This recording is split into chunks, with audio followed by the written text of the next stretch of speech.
Yo, what's up, everybody? Welcome back to Only Football. Kyle and I are going to be going over week 7, recapping a crazy fucking week 7 in the NFL. We're going to go into our running back of the week, and then we're going to do our top five. And then we're going to end it off, always, of course, with the chives with Kyle. Let's get it.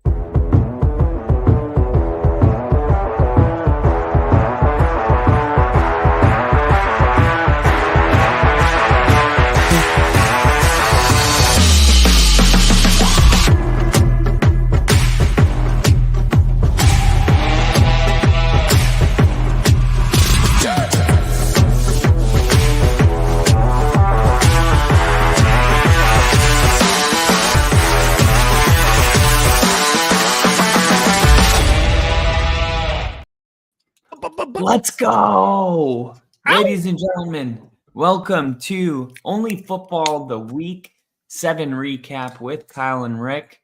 Super excited to go over this week. This week was a wild week. I mean, you got teams blowing out teams that are supposed to be good. You got bad teams who are supposed to lose getting dubs against teams that they shouldn't be winning. It was a wild week. So let's get right into it.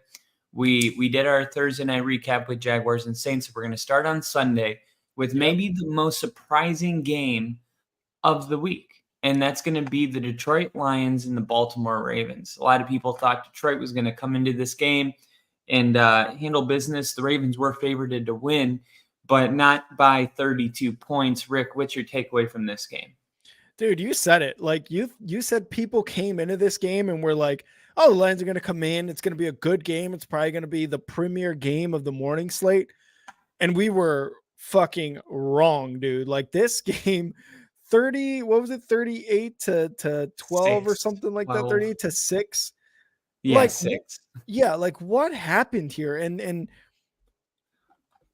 I don't know what to say for the Lions. I don't know who this says more about, whether it says more about the Ravens offense and what they did to this Lions defense or just the Lions. I honestly, I think this has to say a lot about the Baltimore Ravens as a team.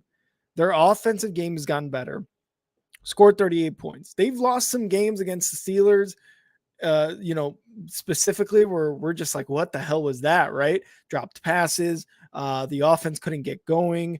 The defense was trying, but just could not do enough. But this game, dude, all 3 units showed up for the Ravens. Lamar Jackson was killing it as well. Just stats wise, 21 for 27, 357 yards, 3 touchdowns. Gus Edwards rushed for a score, and Lamar Jackson had a score. He had 3 passing touchdowns and a rushing touchdowns, 4 total touchdowns in just an absolute slice and dice of this Detroit Lions team. I don't know what to say for the Lions. Like I said, Jared Goff tried 284 yards on 53 attempts. The Lions attempted passes 53 times. And that's only because they were down, early. So they had to abandon the run because Jahmyr Gibbs only got 11 carries. He got a 68 yards with it. Like, sure, that's awesome, but only 11 carries. So I think to me, this game says a lot more about Lamar Jackson, this offense really starting to click, and this defense continuing to be pretty dominant. The Ravens, I think, came into this one with a pretty top half defense, and they weren't leading, but they were like in the tops in the NFL in some categories. So I think you got to give all the credit to Baltimore in this game. The Detroit Lions just did not come out to play today, that game. Yeah, and when a game goes like this, man, I'm telling you, it gets out of hand quick. And I think this is just one of those games where because Detroit was down so big that they didn't really have an opportunity to get back in. And why is that? Well, like you said, Goff, 284 yards, right? And then you look down and you're like, Amon-Ra St. Brown, 13 receptions, 102 yards. What was the deal when you were watching this game? The Lions were able to move the ball, but really what changed this game was because they were down, they didn't want to settle for field goals. When you're down 20 points, you got to go for touchdowns. And Baltimore right now ranks second in the NFL in NFL team opponent red zone scoring percentage. This game, the Lions 0% of their red zone trips turned into scoring. So this is, to me, just the Ravens playing really good red zone defense. Detroit not having the luxury to settle for field goals because they needed touchdowns because they got behind early and they got their asses kicked. I don't think that Detroit's a bad team. I think the Ravens played their best game of the season. Mm-hmm. And I think Detroit just didn't have the answers in the red zone. I do think it's a good game for the Lions to kind of, okay, this is where we're at. We played a good team. A lot of people kind of went into this game saying the Lions haven't really beaten any good teams. Yeah. And then, here we go with a measuring stick game and you get your ass kicked. But yeah, Baltimore, they haven't been, this dominant team all year by any means. So I do think you got to give the Ravens the credit. They played their best game of the season. Lamar Jackson looked awesome in this game. He looked like vintage MVP Lamar Jackson. Yeah. And I know I've been critical of him at times, so I want to make sure to point that out. If Lamar Jackson can play like he played on Sunday, this team could win a Super Bowl. The question is the consistency, and are they going to be able to build off of this, or is this just a 1 week, everything went right? And I'm looking forward to kind of getting the answers to that as we move on. Yeah, no, the Lions got sacked 5 times. Jared Goff got sacked 5 times, man. And like you said, I'm just going to agree with you. Like, I've also been kind of critical about the offense for the Ravens, but they got it all going, man. Like you said, credit to the Ravens in this game. And I want to know, what are you more surprised about, the Ravens winning or our next game, the Chicago Bears winning at home 30-12, fucking destroyed the Raiders, dude. I mean, I did not see this coming at all. The Chicago Bears are good. What's going on? I don't know, man. I don't know. Like, somehow the Bears won. They beat the Raiders. The Raiders were one of those teams coming into week 7 where we're like, oh, are they good? Are they not good? They've shown flashes. They've been beaten. They looked good sometimes offense. Devontae Adams is a monster. Josh Jacobs was the leading rusher last year. Jimmy G was obviously hurt in this one, so they had to bring in Brian Hoyer and in O'Connell. But even those two guys, pretty decent backups. But the Bears with Tyson Bagent, their backup quarterback, Division II guy, never in his life probably thought he was going to start an NFL game, came into it and, the stats weren't amazing. He had 162 yards, but he scored a touch. He threw for a touchdown, his first ever. And he was able to get the ball downfield when, the plays were called for passing plays, right? Like, he was able to get the ball out quickly, not stick around, wait for a sack, which is something that as Bears fans, Fields does quite a bit and we get irritated by. But Tyson Bagent got the ball out quick. D'Onta Foreman, by the way, great fucking game. 3 touchdowns, ran the ball like a madman. Him and Darrington Evans really, really got the ball going on the ground. 48 yards for Evans, 89 yards for D'Onta Foreman. A lot of the receivers, not crazy games. DJ Moore was the leading receiver, 8 receptions and 54 yards. But Tyson Bagent hit 1, 2, 3, 4, 5, 6, 7, 8 different receivers. Not something you see a lot from Fields. Now, I don't want anybody to listen to this and be like, oh, he thinks Bagent's the guy. No. I'm just excited. And I said this on Big League Chicago, but I'm going to say this because Kyle and I have like the same, I guess, different personalities, where Kyle is like, no, settle down. This is what the stats say, and this is what logic says, where I'm just like an overreactor, and I'm like, the Bears are going to the fucking Super Bowl. Tyson Bagent's the guy. So I don't want anybody to take like that away from this. I'm excited because it was a win and because I predicted it a loss. And I'm excited that the defense did really well. They let up a garbage time touchdown, but the offense was able to put up 30 points, no problem, mostly on the ground, though, which is what's expected because the Bears have been one of the best teams on the ground. The Raiders, on the other hand, when you have Brian Hoyer and Aiden O'Connell as your quarterbacks, it's going to be a tough day, even when you feed Devontae Adams like all day, 7 receptions, 57 yards. Like the only touchdown came from Jacoby Myers in garbage time. But Josh Jacobs got absolutely like held today. That game, 35 yards rushing. And I think the Bears as a team, total yards, 235 yards given up. So you got to give credit to this defense for the Bears and the offense for the Bears, the coaching. Although Eberflus had a weird second quarter 2-minute drill, like clock management. Not going to go into that. Go catch Big League Chicago for that. But Bears win, man. I'm happy about it. Their second win of the year. And it was against a Raiders team that is, was 3-3, 3-4 now. All credit to the Bears, man. They really held this Raiders team to absolutely nothing in this game. Yeah, and I think for the Raiders, it's a little bit like, hey, weren't the Raiders kind of starting to get something going? Or aren't they starting to win some games? Aren't they starting to get an identity and get tight ends involved? And now here, Justin Fields is out. The Raiders go to Chicago. I think everyone just assumed that the Raiders were going to get the win. And it's not really, I'm blown away that they lost this game. I'm even more blown away that they lost this game by 18 points. I just, and like you said, it was a garbage time touchdown. So this wasn't, this was not a close game by any means, but the Raiders also, they're with Aiden O'Connell, Jimmy G's hurt. So, he was 10 for 13. And then they had Brian Hoyer, 17 for 32.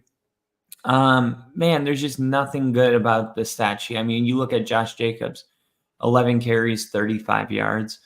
Not good. Devontae Adams had that beef with Jacoby Myers going to, I don't know if it was Jacoby Myers, but it was like, hey, I need to be targeted.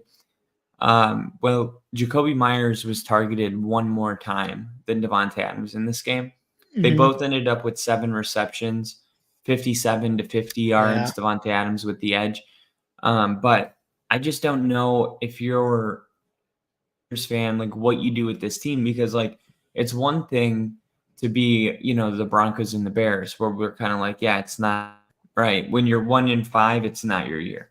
Yeah. And the Raiders were 500 going into this game. So it's kind of like they're getting kind of pulled along in a really annoying way just to, drop a game like this to the Bears. And you got to give credit where it's due. The Bears showed up and they played a clean, better football game. And it really was on the legs of Foreman.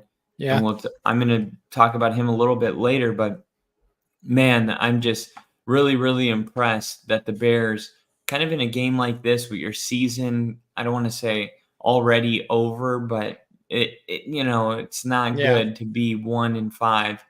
And yet this team came out and they fought. And that's what's really hard to do when you're 1-5. Yep. And I think that's a good sign from the locker room, from the coaching, from the players, because it just shows that the Bears aren't going to roll over and just accept that they're going to win one game this season. Yeah. And we'll see if they can continue to build on it or not. But a great win for the Bears. Back to the drawing board for the Raiders and Josh McDaniels and all that. And we'll see if the Raiders can kind of just end up being an 8-9 football team, something like that, or if they can be something better. Because after that game, it looks like they might be a 5-win football team if they don't get their shit together. So that's all I got on that game, unless you got anything else. Nope. Justin Fields is doubtful right now for Sunday Night Football next week against the Chargers. So it might be Bagent again going on Sunday night. So we will let you guys know that on our Thursday predictions episode, which also I forgot we're going to do our Thursday Night Football predictions later today. This episode. Yeah. So, but yeah, Tyson Bagent is expected to go for the Bears next Sunday. And that's all I got. Primetime football for the Bears. You love to see it. Who? Bears fans? That's it? No, I like to see it. I like to see the Bears Chargers on Sunday. It's going to be a good game. And not being sarcastic. Our next game. Appreciate it. Is, man, I'm going to stop saying it. They're all weird. Okay. Yeah. So Cleveland wins. Okay, I think the over-under for Cleveland Indy without Deshaun Watson and Gardner Minshew, I believe it was at maybe 36.5. Both Oh my teams God. scored more than the total, right? 39-38. Cleveland gets the win. Their defense is the number one defense in the NFL. So naturally, you would just expect Cleveland to be able to win, but not in this kind of fashion where it's 38-39. So PJ Walker, 15 for 32, 178 yards, threw a pick. Deshaun Watson exited the game early after only 5 attempts. So, I mean, the Cleveland Browns get the job done. They move on to 4-2. Yep. It's the NFL. It's hard to get a win every single week. The Browns do it again, and now they're 4-2. What's your takeaway from this? Is this the Colts kind of playing a better game than anyone expected, or is it the Browns kind of being too soft on defense, but saving the win at the end? Dude, this one's hard, man, because the Browns defense give up 38 points, right? You look at that and you're just like, how? But they ended up winning 39-38. How? They gave up to Jonathan Taylor, to Josh Downs, right? The receiver for the Colts, who I picked up, by the way, waivers. Anybody else who has Josh Downs right now, pick him up. He might be a good either trade bait or a good flex. He might be a what baiter? So I don't know what to say, man. Gardner Minshew, 305 yards, 2 touchdowns. Jonathan Taylor, 75 yards rushing and a touchdown, and had 45 yards receiving. Like, this offense was working for the Colts. The thing is, Gardner Minshew turned the ball over 4 times. I think it was like 2 fumbles, 2 interceptions, 3 fumbles and interception, something like that. So, and it was there was like 1 fumble that was returned for a touchdown. Myles Garrett had a stupid good game. He had 2 forced fumbles, 2 sacks, a blocked kick, something like that. Like, he had an absolute monster game. So Myles Garrett for the Browns was the defense. He was one of the biggest reasons they won that night. So you got to give credit to him, because the rest of the defense was not fucking present. But Myles Garrett for sure was there. And PJ Walker, man, I talked a lot of shit about him, and yeah, I mean, he only had 178 yards, but again, he was able to come in for Watson, who seemed to struggle, who came out after an injury on like somewhat of a non-contact sort of contact play. But he came in and he managed the game to a win somehow. Fucking Kareem Hunt had 2 touchdowns. Jerome Ford had a touchdown. He was able to get 57 or 55 yards on the game-winning drive, PJ Walker, to let Kareem Hunt score the winning touchdown. And that's how the Cleveland Browns ended up winning. The Colts, again, the offense was playing well. Gardner Minshew just gave up turnovers. But, Cleveland Browns, the running game, it paid off for them at the end to get the win.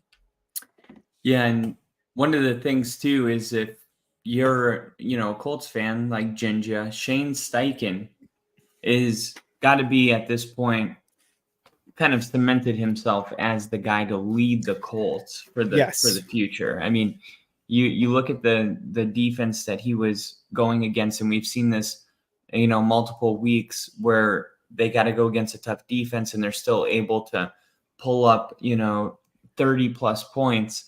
That's a great sign. They might be lacking the talent to really take them over the top, but that's just a matter of time. You know what I mean? They're going to get more talented. The real, you want to have the coach. You got to make sure you have the coach. And, if you've been a fan of a bad team, it's a whole different feeling is when you have the coach, right? This is my first year being a bad team where my team has the coach. It's a totally different vibe, right? It's kind of like eventually we're going to get over this. And I think that's how the Colts should be feeling right now. And for the Browns, they got to play better under center. Their defense wasn't nearly as stout as it was through the first 6 weeks of the season.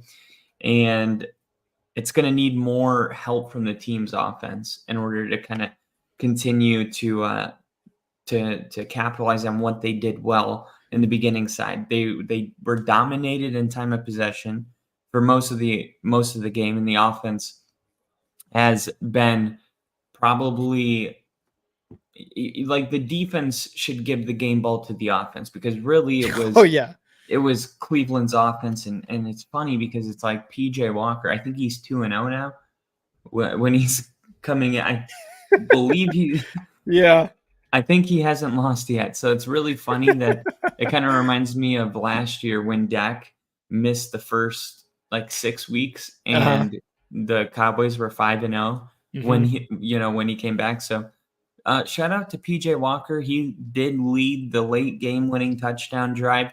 He threw his best pass of the year on a must-have third down to Elijah Moore. That was a really exciting game. The Browns are 4-2 now. They're definitely capable of contending for the division, but they're going to have to find a better option at backup quarterback. No offense to PJ Walker, if this is going to be long-term. And the next gen stat of the game is Myles Garrett generated 4 quarterback pressures and 2 sacks, both resulting in turnovers, including a strip sack touchdown. Across 18 pass rushes on Sunday, all 4 pressures came in less than 2.5 seconds.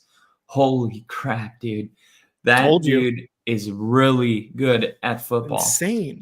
Insane, right? So great game, by both teams, actually. Not a great defensive performance, but sometimes you got to win a game like this in the NFL. So Cleveland, they get the job done. And that's all I got for this one, unless you got something else. No, I don't.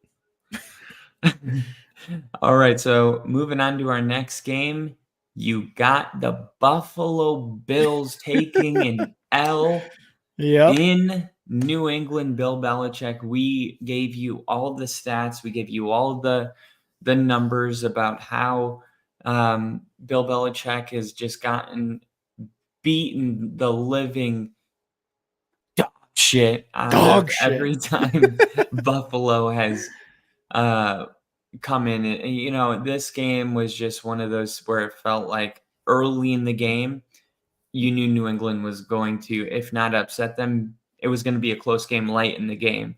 And Buffalo, they did some things to come back into the game, but ultimately New England, who, this is the kind of week that really just throws you for a loop, because New England has been really, really bad all season, but yet they played a really good game. And I don't really know if I should look at this like, hey, New England's correcting their mistakes and they're getting better, or is this a bad day at the office for Buffalo? I think it's a combination of both. I think Buffalo didn't play their best game, and I think New England was able to capitalize on it. Yeah, man, this one was another tough start for the Bills. I think they had given up an interception on like their first drive, and the Patriots got off to a 10-0 lead. The Bills just started off slow. This felt like their London game against the Jaguars, right? This is exactly what it felt like. They looked pretty bad, and they picked it up in the second half, but penalties and starting off slow and Mac Jones carving up the defense somehow. Like you don't say those words. Those words don't make sense when they come out of my mouth. Mac Jones carving up defenses. That's what happened in this game, especially towards the end on that game-winning drive, right? Like the Bills just had a tough week. I got to give credit to the Patriots on this. The Bills didn't lose this game. The Patriots won this game. And Mac Jones won this game. 272 yards, 2 touchdowns. Ramondre Stevenson, 34 yards rushing. Ezekiel Elliott with a touchdown and 31 yards rushing. Kendrick Bourne had a touchdown and 63 yards receiving. The defense was able to get a fumble, interceptions, like turnovers and penalties killed Buffalo. But at the end of the day, New England takes advantage of that, and any team can, and they win that game. This is exactly what they're supposed to do. I had mentioned it on our predictions episode. Like this can turn into Bill Belichick and the Patriots beating the Bills just like they have been for like 2 decades. I didn't believe it when I said it, and now I have to fucking be like, oh no, I totally meant it when I said it. Yeah. No, of course. I meant that. Yeah, the Bills once again have a slow start. Now, they did have a really fast start when they played Miami. I think Yeah. they put up 40 points in that game. Yeah. But ever since that game, that was week 4, right? We're in week 7 now. The offense has stalled early in almost every single game. Mhm. So we know that this Buffalo team can get it going. And, this Bills team really just reminds me of the Packers with Brett Favre. It's like Oh. every year, that there's a chance that they can go to the Super Bowl. But, Mhm. a lot of it kind of rests on the bad decisions that the gunslinger Brett Favre, in this case, Josh Allen, the risks that he's going to take.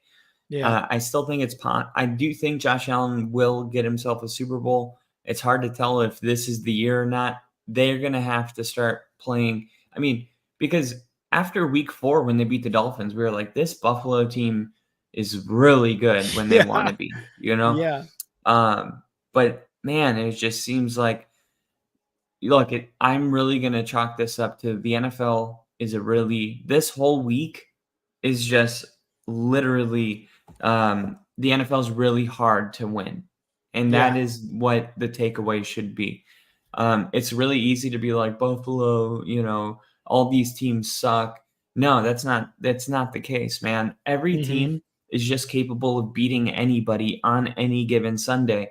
And this week, we happen to see a lot of underdogs actually get dubs.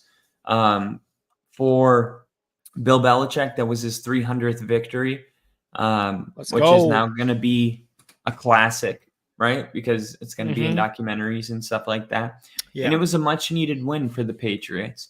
The negativity, the black cloud of negativity that was following New England, week to week, feels like it's been all season. It's been, the better half of a month now, but that I think this kind of a win just kind of makes that all go away.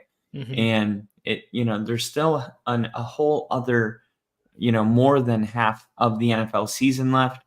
So, we will have to keep an eye on, these teams that are kind of, trending up, and the ones trending down. We'll see how it rolls over into next week, but a much needed win. New England gets the job done at home. Yep.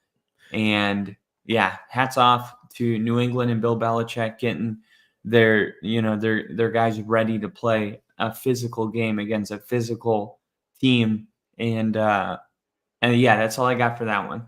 Yeah, one more thing on the Bills, man. We talked earlier about them and how well they were doing, like you had mentioned earlier. And we were saying, like, oh man, the Bills are playing really well. And it's almost like the pressure of them going to the Super Bowl is off, right? Like it was off this year, like not like last year where we were like Josh Allen and the Bills are going to the Super Bowl. Josh Allen's getting the MVP of the Super Bowl. Like that was set in stone in our minds. This year, not too much talk. We really were focusing on like other teams, the Dolphins, the Eagles, the 49ers. Like it was like those were the biggest hype teams, right? And so the Bills came into it with less pressure than last year. And it seemed to me and us really, and I think the entire NFL, like, oh, okay, the pressure's off. Now they're playing a little more free. This loss against the Patriots, man, it just looks bad. They must have heard what we were saying, and they're like, oh shit, we got to play better. And then they just started sucking again. I don't know, man. It was a I've rough seen them in the start. chat. The Bills have been tuning in. I know last week they were in the chat. The Bills were in the chat last one. You're right. That guy we have that's Mile High. Yeah. When he first came in, I was doing Tim Patrick tore his Achilles in practice. So I went live right away. He hopped in. I thought it was the Denver Broncos, dude. Oh, that would have been sweet. I literally went and told Aaron, I'm like, the Denver Broncos came in. And then I found out like 3 weeks later that wasn't the Broncos. Live, by the way, on air when he was like, I've been in here before. I'm like, oh, you're not the Broncos. But we still love having you in here, Mile High. Absolutely, we do. Our next game is one that we both predicted, right? I was willing to take my bet that New York had turned a corner, at least when it comes to their defense. They came up short against Buffalo a week ago. I was willing to buy in that is real progress from the Giants. and they were able to get a win, holding the Commanders to only 7 points. Yep. So, I mean, since the Dolphins literally thrashed the Giants week 5, you've seen this Giants team come out and play a lot better. Deonte Banks had a first half interception, which started a first half drive that led to a Saquon Barkley touchdown. By the way, the Giants much better with Saquon Barkley. We talk about that a lot, but it's so true. And Kayvon Thibodeau also dropped a gift-wrapped INT deep in Washington territory. So the Giants are lucky that didn't come back to bite them. But this was the fourth game in the season that New York allowed fewer than 300 yards. This group has played hard all season, even through all the struggles. They're coached really well. He's got double the size of a real man's balls, and it shows this season. What do you think about the Giants getting a dub against this Commanders team? I think Tyrod Taylor might be better than fucking Daniel Jones, dude. It's getting rough. He had a great game. He had an amazing second quarter. Scored 2 touchdown passes in the second quarter. The first time the Giants this year have scored a first half offensive touchdown, and they said, you know what? We scored 1. Let's give the Giants fans another one. They scored 2. Why not? Yeah, why not? Why not? Let's give it to them. They've been waiting for a while. Let's give them 2. And then they never scored again after with 8 minutes left in the second quarter. They're like, yeah, that's enough. I think we got it. But luckily for them, they didn't need to score more points because Dexter Lawrence and Kayvon Thibodeau were making life absolute fucking hell for Sam Howell. Sam Howell was sacked 6 times, and that was more than double that the Giants had coming into this game the entire season.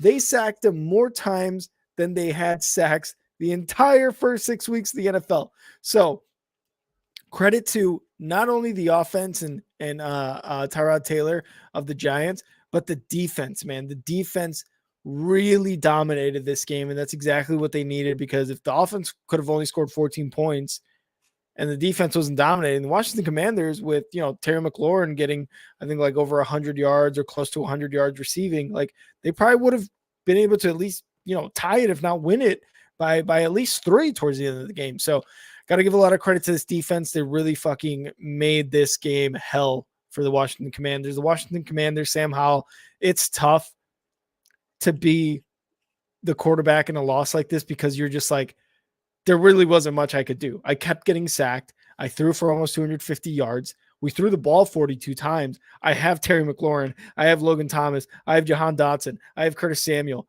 I have Brian Robinson. And yet nothing could be done on the offense. They scored 7, which was the best they could do. They had a guy named Chris Rodriguez Jr. rushing the ball. They were just trying new things to make it work, and they just couldn't. The offense could not get going. The defense held the team to 14 points, which they haven't really been able to do these last few weeks. So credit to them. They tried, but the offense could just not get anything going this week. Yeah, and Tyrod Taylor, you mentioned it. Mm-hmm. He did have a good game. He threw for 279, which is his most since week 1 of 2021. When he threw for 291 yards against wow. Oh, he was playing for the Texans, and that was against the Jaguars, actually. Wow. And his 116.9 passer rating was his highest in a start since week 2 of the 2001 campaign versus Cleveland. So, yes, Tyrod Taylor had a good game, and that is all a fact. And one of the reasons Tyrod Taylor, I don't want to say, I'll just say this. He found a way to get Darren Waller and Jalen Hyatt both involved into this game. Early in the game, Taylor hit Hyatt for a 33-yard connection on their 3rd offensive play of the game. So the Giants got going early. Then he hit him on a Hyatt again on a 42-yarder in the 4th quarter. 33-yard, 42-yard. This is why you got Hyatt, one of the fastest players in the draft. He's supposed to take the top off the safety. He's supposed to be your deep threat. And Darren Waller finally getting incorporated into this offense, but it seems like more effectively than when Daniel Jones was the quarterback. So I mean, Waller caught 7 passes on 8 targets. He almost had 100 yards Let's receiving, go. and Let's he got his go. first touchdown as a Giant in week 7. This is kind Yeah. of, if you're the Giants, this is what you're looking at. You're like, okay, Mhm. what is it that Tyrod Taylor did that we can try, to look at the film and incorporate some of this when we get Daniel Jones back? Because, I mean, you look around the league, man, it doesn't matter if you're talking about the Commanders with all those weapons that you named when we started this segment, or Mhm. the Giants. There's a lot of stacked rosters that are just not winning. Denver, Yeah. they have a stacked roster. I Yeah. refuse to believe that those guys are all washed. I do think that there's a lot of talent that it's like a shame that certain teams aren't better. And I think the Giants kind of went into this season with the expectations that they could, compete in the NFC. I don't know for a championship, but they went to the playoffs last year. They won a playoff game and their team Yep. got a lot better on the roster. They need to figure out when they get Daniel Jones back how to, kind of keep this rolling. Because right now it's good vibes Yeah. for the Giants. If it's too little, too late, we'll find out. But you got to be feeling good the last 2 weeks if you're a Giants fan. 100%, man. Who knows how long? I'm not sure how long Danny Dimes is out, and Tyrod Taylor seems to be doing something right. I don't know if it's Tyrod Taylor himself or Dable, but whatever it is, they got to keep doing what they're doing. I was going to say too, Tyrod Taylor's not like he was a great. Yeah. He was a really good quarterback, and then he just got injured. I think he went to the Chargers, and he had something with his neck or his rib or something broke. Yep. And then, he found his way but you see this all the time. Teddy Bridgewater is a great example.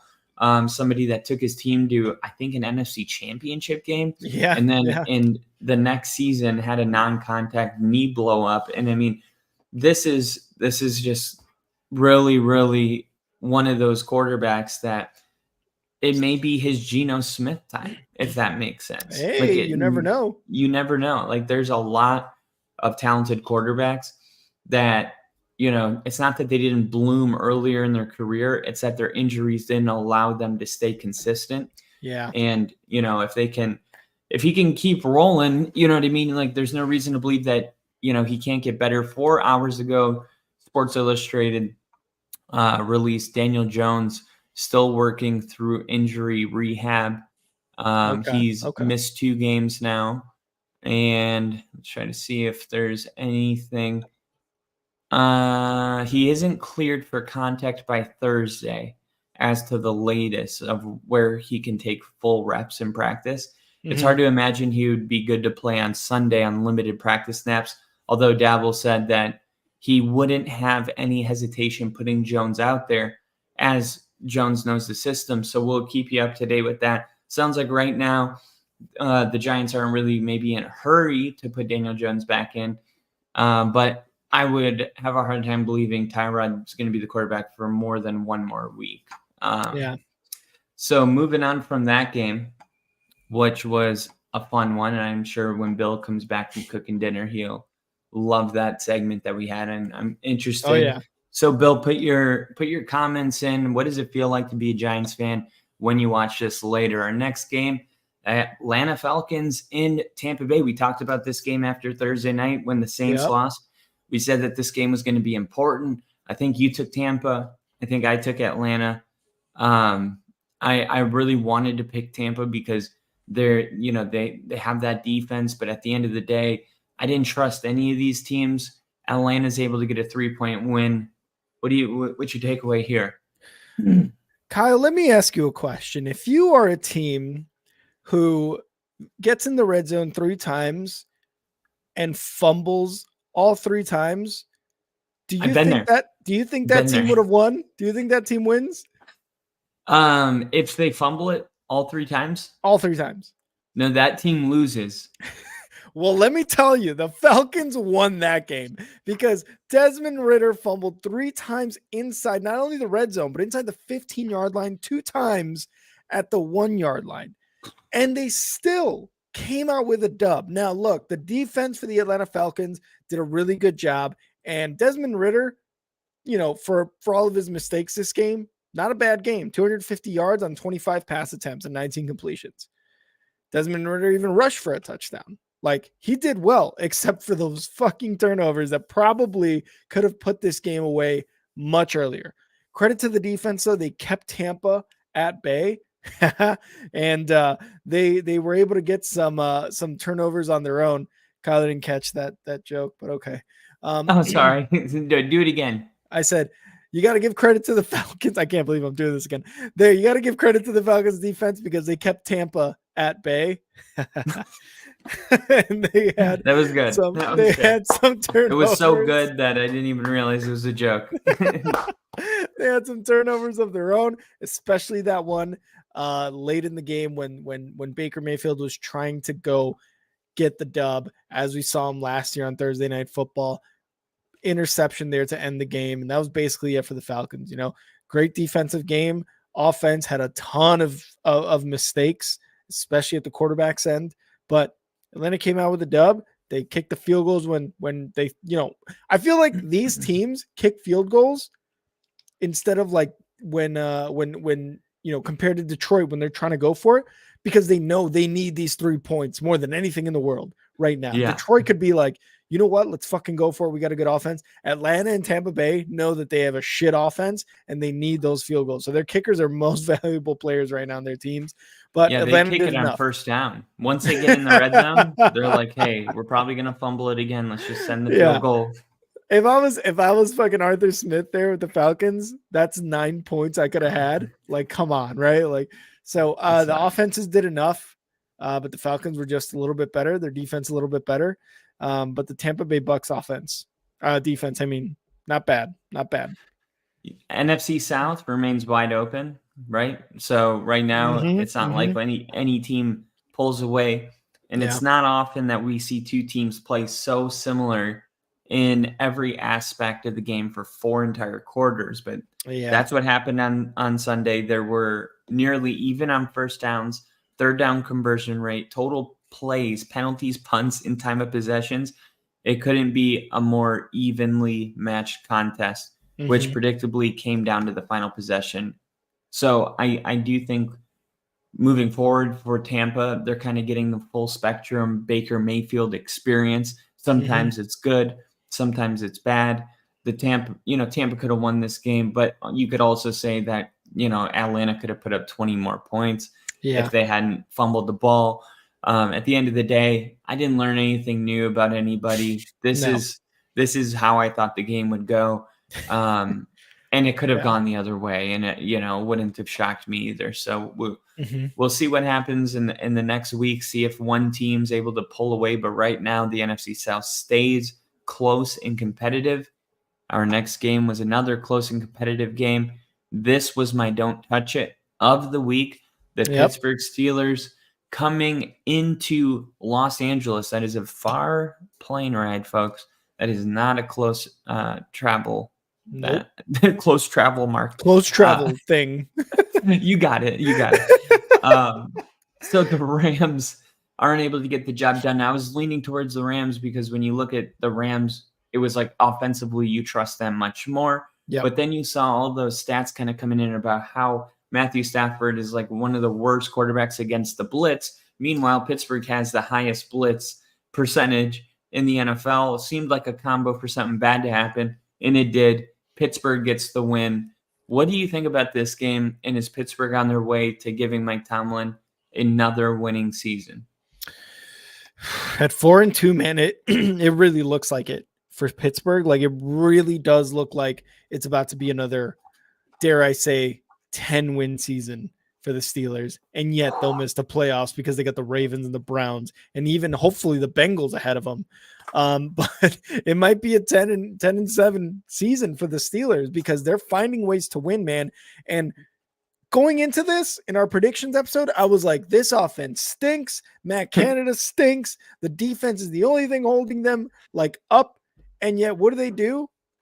Deontay Johnson makes his return and doesn't get like gingerly set in for a couple of plays. No, he gets 5 receptions for 79 yards. George Pickens had 107 yards. Kenny Pickett threw for 230. Really was the running game between Kenny Pickett, Warren, and Harris, who got all the touchdowns. But still, man, like they were able to get a competent offense out there. And Matt Canada actually looked happy for once in that booth up there calling the plays. The Rams, they should have had 23 points. Brett Maher missed 2 field goals. He was 1 for 3 on the day. They could have had more points. That could have affected the game differently. Who knows? We're probably talking a Rams win. Who knows exactly how this game goes. But Pittsburgh was able to hold LA on their last drive, I believe, forced them into a 3 and out. And that's kind of how Pittsburgh won it there. Got a Najee Harris touchdown there after 4 solid completions by Kenny Pickett. They were able to win. The Rams just looked rough, guys. And Matthew Stafford, always the player that he is, 231 yards, a touchdown, but that interception was costly. Puka Nacua, 154 yards, and even Tutu Atwell with a touchdown. Like, not a huge Cooper Kupp game, and you got to give credit to the defense again for Pittsburgh for keeping Cooper Kupp at bay and not really letting him explode. But you still got Puka Nacua with 154 yards. Maybe they were like, you know what? Let's let the rookie go off, and let's let Cooper Kupp, the seasoned vet, Super Bowl winner, let's keep him with some low receptions, some low yards, and it turned out to be a win for the Steelers, man. Yeah, dude. And you mentioned Mayer going 1 for 3. Now that might not seem like a huge deal, but remember, Brett Mayer's issues might be back. Remember his sudden inability to make extra points in the Dallas game? Yep. Well, he rediscovered his abilities. That is until Sunday. And that was where he missed the 53-yarder, but then he missed the extra point. And then he missed another field goal that never actually had a legitimate chance at. That was a 51-yard field goal. So I don't know what's going on, but this is a huge deal. That's a total of 7 points off the board, which is the difference in this football game. This game would have been in overtime had those field goals and extra points gone through. Really, I mean, if you have to point to one thing, that's the difference to me in this football game. Yes. And you just can't stress the importance of having a kicker that, as soon as he runs out on the field, it's good. You already know it's good, or it's good 80% of the time. You don't feel like that if you're a Rams fan right now. They're going to have to figure it out. This Brett Maher, he actually was on our practice squad kicking for us in the preseason. And I was like, I don't want this guy, dude. He not just because he was missing all those extra points, but he was missing, I think he went 2 for 3. And it was still like, no, dude, I mean, I just didn't trust it. And then eventually we ended up getting Will Lutz. So yeah, I mean, Pittsburgh though, they're 4-2. When you said that, it freaked me out, man, because I was like, there's no way that the Steelers are 4-2. And somehow here we are, the Steelers are 4-2. And the Rams, I mean, the Rams had, it seemed like, an opportunity to kind of like, because we talked about how fast the Rams were able to kind of just get back to the drawing board and redefine who they're going to be as a team. And it was like, hey, maybe they're not going to go through this whole 3-year rebuild because it looked like they were being competitive this year. There's still plenty of time. They're 1 game under 500. But for the Steelers, man, it seems like the season with Matt Canada and all that stuff, it seems like the Steelers have, I don't want to say been written off, but they're probably, most people would agree, the worst 4-2 team in the NFL. The question is, can they get ready on the way? And, I say that a lot. This is a perfect team that looks like they appear from the outside that they're getting ready on the way, meaning improving every single week. And we'll see what they can actually become. A lot of people still believe in Kenny Pickett the way people in New England believed in Mac Jones. And when you're 4-2, you're not in any real threat of being replaced. So the Steelers continue to win. The next gen stat of the game is that Deontay Johnson caught 5 passes for 79 yards on 6 targets, posting his highest receiving yards over expected total, plus 23 of his time spent playing with Kenny Pickett, in the second highest mark of his career. And I do want to shout out TJ Watt, because he joined Hall of Famer Lawrence Taylor as the only player since 1982 when individual sacks were first tracked, with 70 plus sacks and 7 plus interceptions over their first 7 seasons. Wow. And I didn't even know TJ Watt's been in the league for 7 seasons. Me neither. Like, he's been in for almost a decade. I thought he's like in year 4.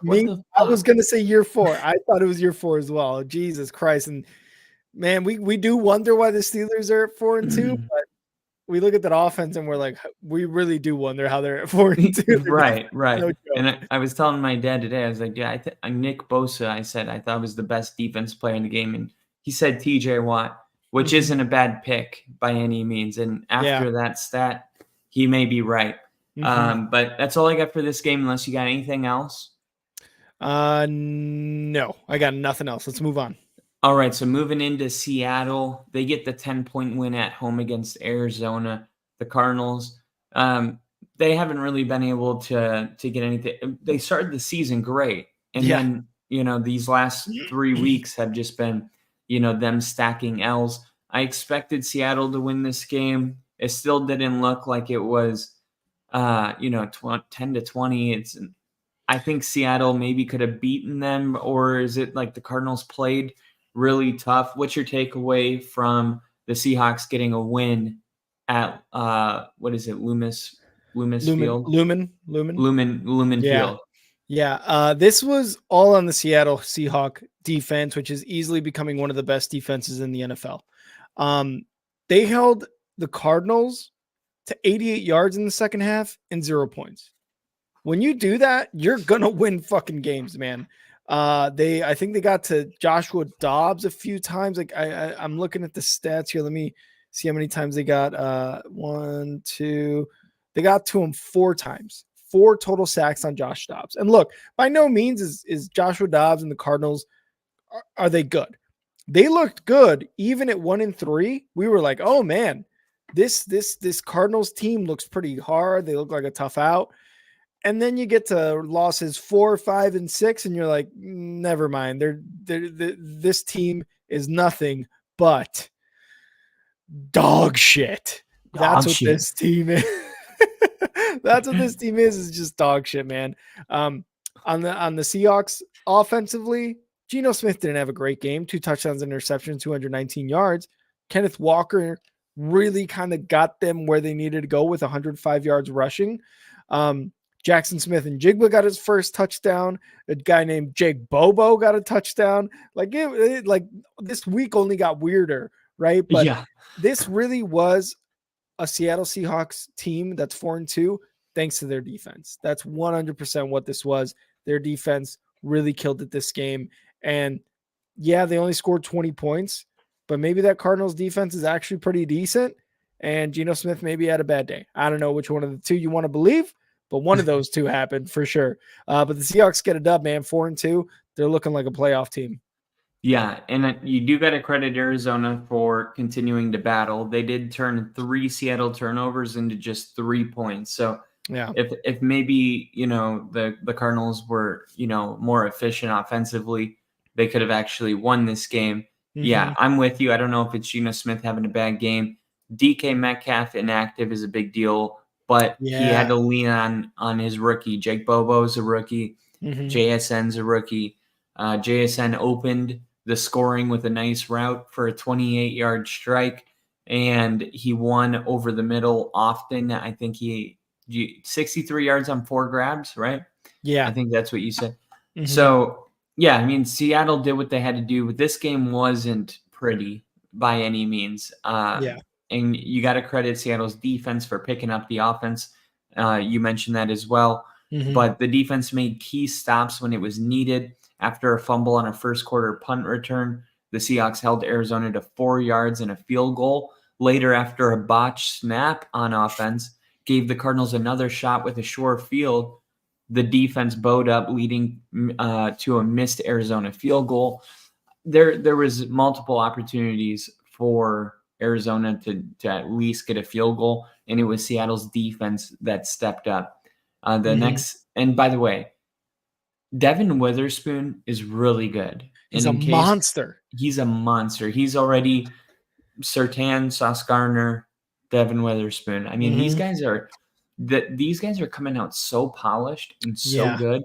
I mean, you could see why you had to draft him at number 5 overall to be able to get him. But not an unknown person by any means at this point. I think everybody knows who he is. Geno Smith picked up 129 of his 219 passing yards on attempts over 20 air yards. He was 5 for 6 on attempts over 20 yards for 129 yards. So, I mean, at least they're able to get the ball downfield. Like, we know what it's like when you have a stagnant offense and the ball's getting, Russell Wilson was 20 for 22, but he only threw for 79 yards. Fuck that.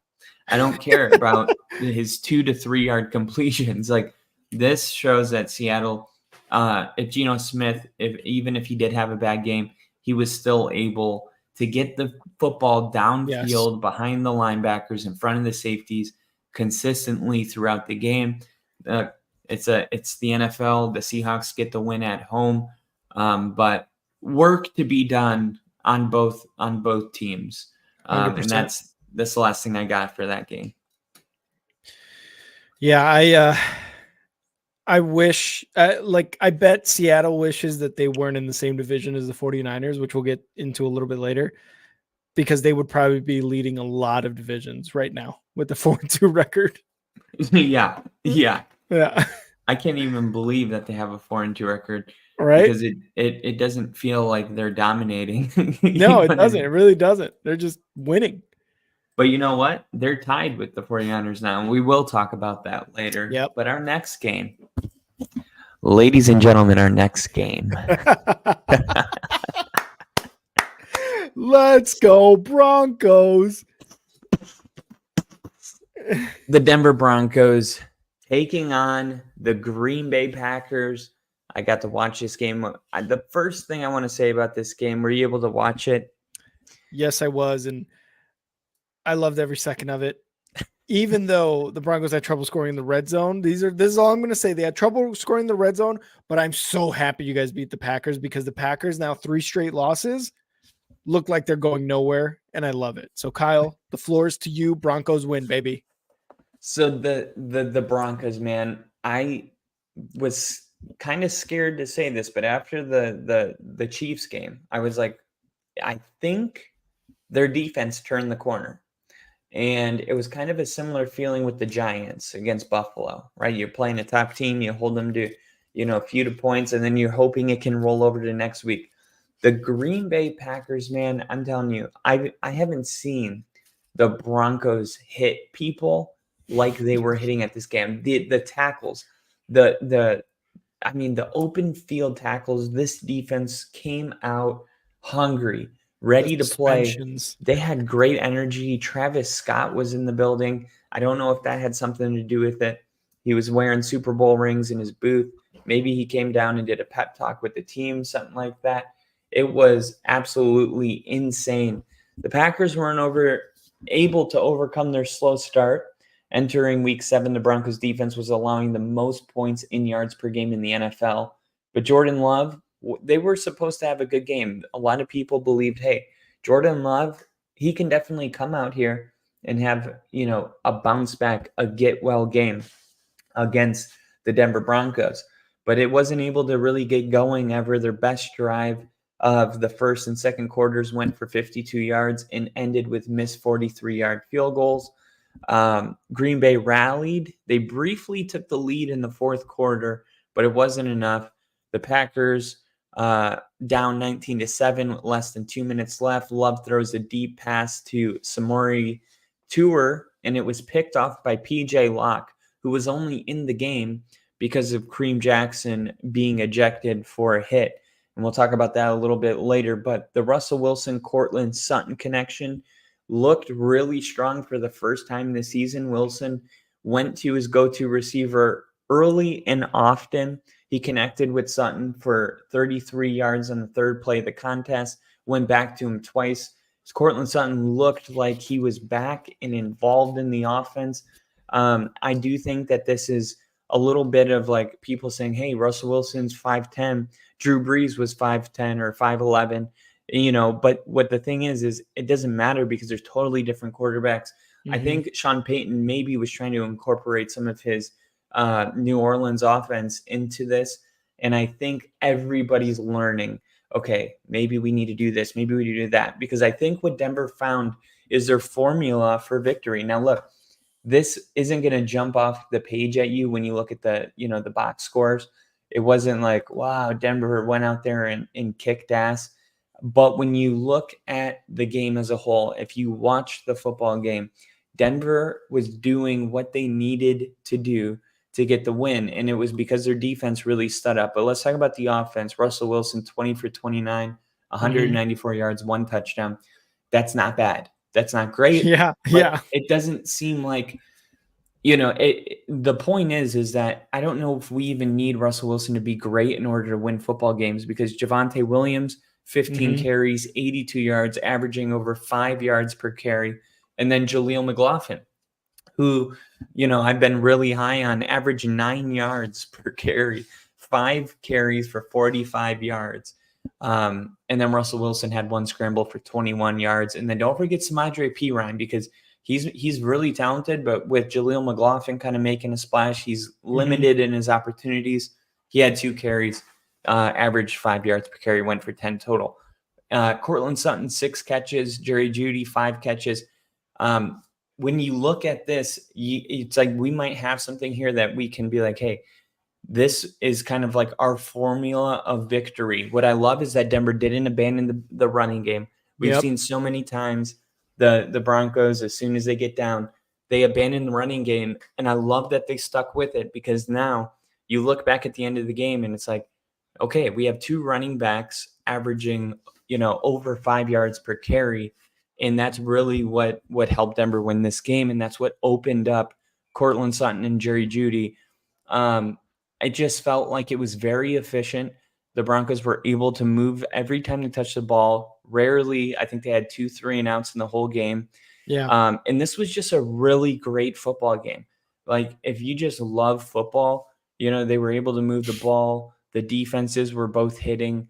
And it came down to the end, but I never had a doubt in my mind that Denver wasn't going to win this game after I saw how the defense was playing. And if that defense has really turned a corner, if Vance Joseph, his system, I don't know if it took if it took some weeks, but the defense is definitely better. And if the defense could get as good as they were last year. Don't believe in Vance.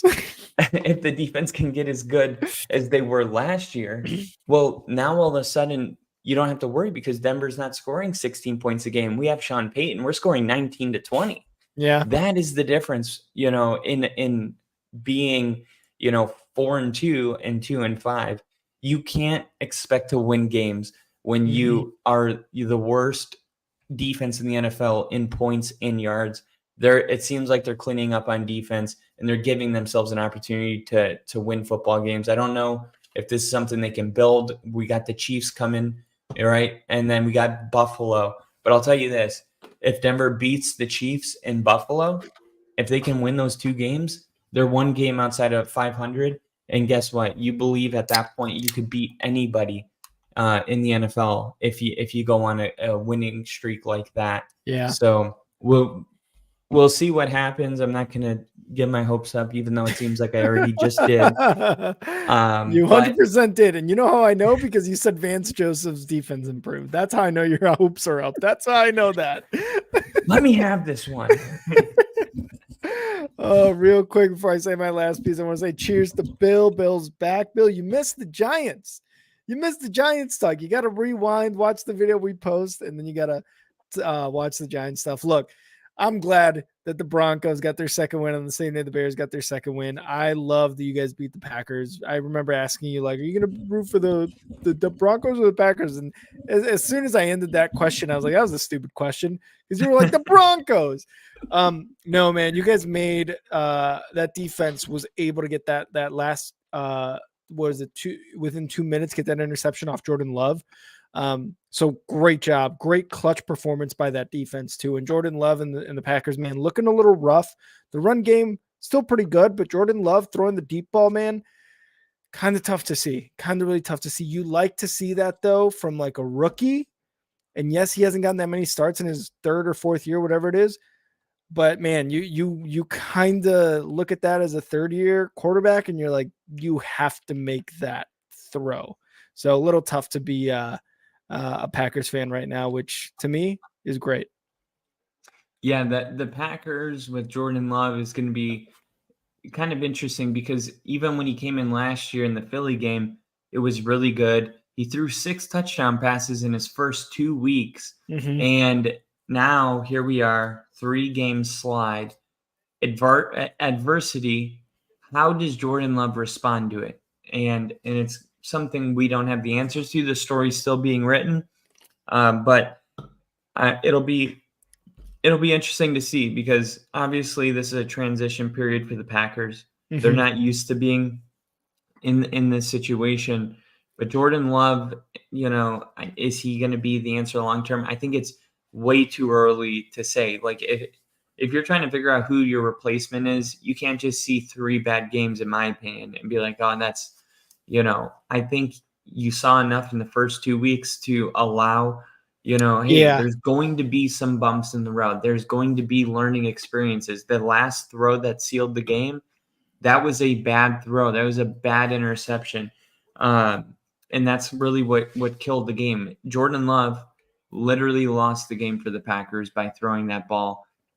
That's good. Let's see what he does moving forward from here. And the next gen stat of the game, Denver ended its 10-game losing streak when leading at halftime. And they asked Sean Payton about this. Wow. They asked him about it after the game, and he shut the reporter down. He didn't even let him finish his sentence. And he was like, that's not our team. You're talking about the last 10 times leading at halftime that we are a totally different team. I'm the head coach of these Broncos, and I don't want to hear any of the bullshit from the past coming into our press box. And it's like, wow. Yeah. Okay. I like that. I love that because it's true. It's like, hey, don't come at me with some negative shit from the last 3 years. Like, I just got here. Mm-hmm. And I like it. Denver is trying to create new history, new patterns, and the Chiefs winning 16 games in a row against us will be the next challenge that I hope Sean Payton can put an end to. That'll happen on Sunday. For sure. All right, so our next game, we're going to stay in the AFC West. We got the Chargers playing the Chiefs. This game was really entertaining. Early in the game, the Chiefs are able to, I think they might have shut out the Chargers in the second half. They did, okay. Yeah, because I was watching the Broncos game, obviously, but I was seeing the update on the score. In the first half, it was like, this is the game I thought we were going to get, that back and forth. I liked the Chargers to cover the 5.5 point spread. They didn't. They end up losing by 2 possessions. What's your takeaway on this one? I'll let you go first, and then I'll go because, I keep track of the AFC West like you do the North, NFC North. So let me get your takeaway about this game because the Chargers are supposed to be more competitive. It looks like Herbert's struggling. Yeah. What do you think? I loved this game in the first half, man, but the defense for the Chiefs, which we have been singing the praises of over the last 2-3 weeks, shut them down. They absolutely shut them down. I think they got 2 interceptions in the second half. They held them to 3 punts, 0 points. Like this defense, when it comes down to it, is just so damn good. And it's becoming one of those defenses, maybe not like the Browns necessarily, but it's getting there as far as dominant and being able to shut teams down when they need to. And they were able to do that for the Chargers because the first half they gave up 17 points. And, people outside of LA and Kansas City wanted a shootout because Herbert and Mahomes. But Mahomes, man, Mahomes and Kelsey. Let's just talk about them for a bit. 12 catches, 179 yards, 1 touchdown for Kelsey. Mahomes completed 32 passes, 424 yards, 4 touchdowns. He had an interception, but those 3 stats before that tell the story.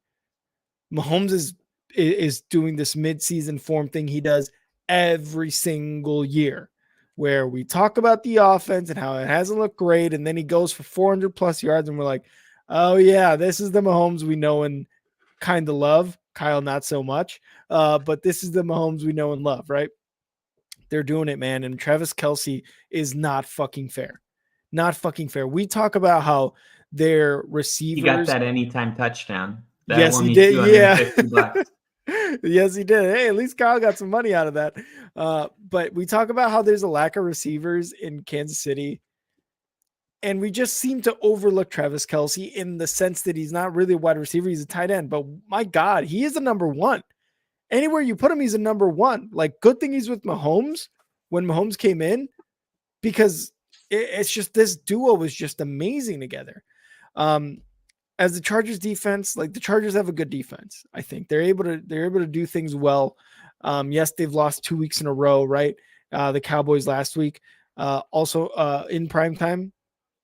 But this offense, man, with Herbert, it's starting to look a little rough, especially on Herbert, especially on the quarterback. I don't know if Staley's doing that bad of a coaching job anymore. I really do think it's coming down to Herbert having those Josh Allen moments where he tries to do a little too much and then ends up getting intercepted. So that might be the issue here, honestly. If you want my ass opinion, it might be the quarterback in Herbert, and we've praised Herbert for years now. No, I'm not letting it might you be do him. this. It might be him, dude. He's overthrowing receivers. So, like, this is what he's supposed to do. How good he's been. Rick, we're not the going Chargers there. have not been able to do shit in the playoffs, especially. What do we say? The Chargers are going to charge her. And what's a big reason? The head coach and I think the quarterback now. There's nowhere else to blame. There's nowhere else to put the blame. The coach, the head coach that they won't fire. I said the coach and the quarterback. Okay, Justin Herbert's still a quarterback that like you would want him on your team. Like, oh, right 100%. now, don't get me wrong. I would 100% want Justin Herbert on my team, but I still think he's one of the main issues right now. Justin Fields for Justin Herbert right now. 100%. Really? Yeah. You're switching? Yes. I don't know. But it's a great conversation worth having. Mecole Hardman, before the trade deadline, did come back into this game, and I think this is not Odell Beckham Jr., DeAndre Hopkins, but it doesn't matter because they're a team that they were winning their games, but they were kind of stale offensively. And look at them, man, deciding, hey, why don't we just bring one more weapon back and let's try to capitalize on our defense. Yeah. So what was Mecole Hardman's impact on his first game back? Well, he only caught one pass. What do you say, Rick? You're talking about the co-founder of the Sheldon High School Fishing Club here. That's awesome. So the one catch though that he had, he had one catch for 6 yards. Yeah. But he had a 50-yard punt return that kick-started the drive. So you see kind of that impact immediately. Ladarius Sneed intercepted the ball on 3rd and goal. That was a huge play for the Chiefs. I'm going to say it again. This defense is the best Mahomes has ever had, which is crazy to say that, because I really do believe defense wins championships. I think offense gets you to championships, but the defense ultimately wins them for you. And this is going to be a Chiefs team that I'm not going to give away my top 5, but they got to move up. They have to move up. They 100%. Have to move up. 100%. And the next gen stat of the game, Patrick Mahomes' 46-yard touchdown pass to Marquez Valdez-Scantling was Mahomes' first deep touchdown pass of the season. and only his second Wow. since the start of last season. Wow. So Mahomes threw 44 touchdown passes of 20 or more air yards between 2018 and 2021. That was the second most for any quarterback during that span. But since 2022 to now, he's only had 2 touchdown passes That's insane. of that distance. So Mahomes able to maybe start getting the deep ball going again. It does seem like the Chiefs, man, when you win the Super Bowl or go to the Super Bowl every year, it might just be this is the way it's going to be. It's going to be in the middle, late October when the Chiefs start really rolling. And, with Patrick Mahomes and Travis Kelce, they've connected on 29 straight targets, by the way, spanning in 3 games before an incompletion midway through the fourth quarter ended the streak. But man, when you have a connection where 29 straight targets are received, there's no reason to believe that this Chiefs team can't win the Super Bowl this year. And I think if that happens, we can just put to bed all of the Tom Brady stuff. Mahomes is the greatest quarterback of all time. He's been the greatest quarterback for a couple years, and this just may be the nail in the coffin if this Chiefs team can win it again. So I don't enjoy it. I don't enjoy it. You came at me for the Herbert shit, and this is what you're gonna top it off with? How dare you? I thought for a second you were saying that Justin Herbert, they may want to try other options at quarterback. I thought you were gonna say like something like that, and that's when I was like, no, shut it down. That's not it. But if you're just saying like he hasn't been playing well, I can get where you're coming from with that, and I agree. But man, I do think this Chargers team is better than they are playing, and it's got to be really frustrating to be a Chargers fan this season so far. And for the Chiefs, man, it's just another week of rolling. Hopefully next week they got to come into the Mile High City. And hopefully Denver can hand him fucking L, and we can just move on with our life. So, for your sake, Kyle, I really do hope so. Because if they don't, Rick, that means I have to wait another year to have an opportunity to get this streak away. Another year. Think about how much happens in a year. Birthdays, Christmas, holidays. I got to watch the Chiefs in the Super Bowl. I want to at least be like, we beat that team. So I'm going to feel that way. You'll probably hear me talk about this game a lot this week. It's really important to me. So that's all I got for the AFC West game. Then we can move on to Sunday Night Football unless you got anything else. No, I'm good. But I do like this idea from Bill. New segment, Spicy Takes with Star 6. I love it. Ooh, I love it. I like it. Yeah, we'll incorporate it immediately. Absolutely. My spicy take is going to come at the Miami-Philadelphia game. You ready for my spicy take? Let's do it. Miami is not that good. Shut the fuck up, Kyle. Miami played like dog shit. They didn't, though. And that's really what I want to say. Miami didn't play like dog shit, but they were just outmatched, outhandled, outstrength. And Philly just had one of those games where they quietly told the whole league to STFU, right? We are still the Philadelphia Eagles, the most talented roster in the NFL. And yeah, I get it. Miami has track stars, literally, like world star famous. Not world star, but world star.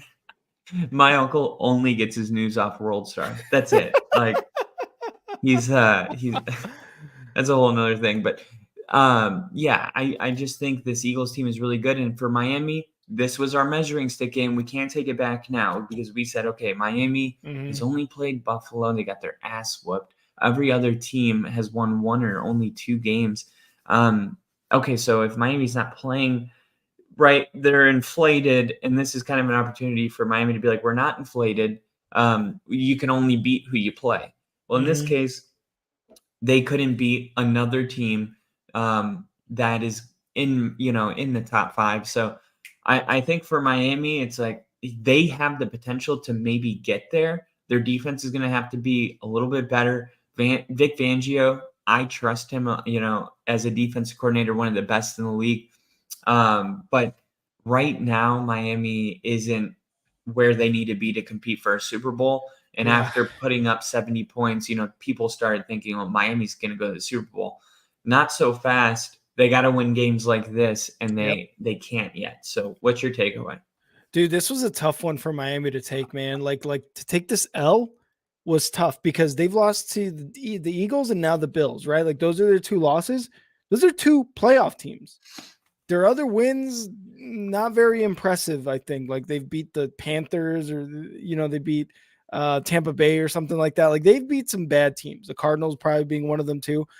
When you go up against the playoff talent, Philly was in the Super Bowl last year. You've got to be able to get close to looking like that offense to put up 70. Yes, you're going against a much better defense, by far a much better defense than any competition really, except the Bills really, that you've played. You've got to do something close or similar to that. This is really, really going to knock the Dolphins down, I think, in a lot of people's power rankings, because again, this is, 7-8 games are already a third of the way through the season. Like this is when you start looking at like, oh, who was the competition again? Oh, okay, maybe it's not that great. Maybe it's not these wins. This 5-2 record isn't that impressive. The Bears went 6-0 one year, and they didn't make the playoffs because we did that too. Yeah, like it's insane, like how this happens, right? Like Miami, we're the same team. We are fans of the same team. We are. Miami might be 5-2 right now, losing to the Eagles. They may not make the playoffs, right? Like that's a possibility, and because of the competition, that's where I'm getting at. I'm not saying that right now. I'm just saying that's a big possibility because of the competition they've played. Philadelphia, defense was amazing. They didn't let Tua do anything, right? Like they didn't pressure him that much. In Miami, they're rushing their defensive, their quarterback rushing was outstanding. Like it was good. Like they put a lot of pressure on Jalen Hurts, and Jalen Hurts said, okay, yeah, cool. I'm going to run it. I'm also just going to throw it and show you why we were a Super Bowl team last year. AJ Brown had 137 yards receiving, 10 catches and a touchdown. Dallas Goedert, a touchdown and 77 yards. DeAndre Swift, 62 yards rushing and 13 yards receiving after 3 receptions. Like this team is just built freaky different. And they went up against a Miami team that came into this with, big dick swinging, man. Like, dude, let's be honest, right? Like, and they got, in my opinion, they got destroyed because of the domination. I got to say this really quick about adding Julio Jones, because my dad's buddy, he's a big Eagles fan. So we were at a taco place yesterday having a couple beers, and we were talking about the Eagles because the Pat McAfee show was on. And he was like, he said this. He was like, picture this. You're on the 10-yard line, and the Eagles come up, right? Jalen Hurts, quarterback. DeAndre Swift, Kenneth Gainwell. Mm-hmm. Dallas Goedert, who's one of the best tight ends in the NFL. Yeah. AJ Brown, Devontae Smith, Julio Jones. Now I understand Julio Jones. Can you stay healthy? They just need him to go out onto the field when they're on the 10-yard line and be a threat. That's it. Yeah. And now, like that roster, man, when he said that to me, like I knew that. Yeah. But when he said it like that, I was like, you know what, man?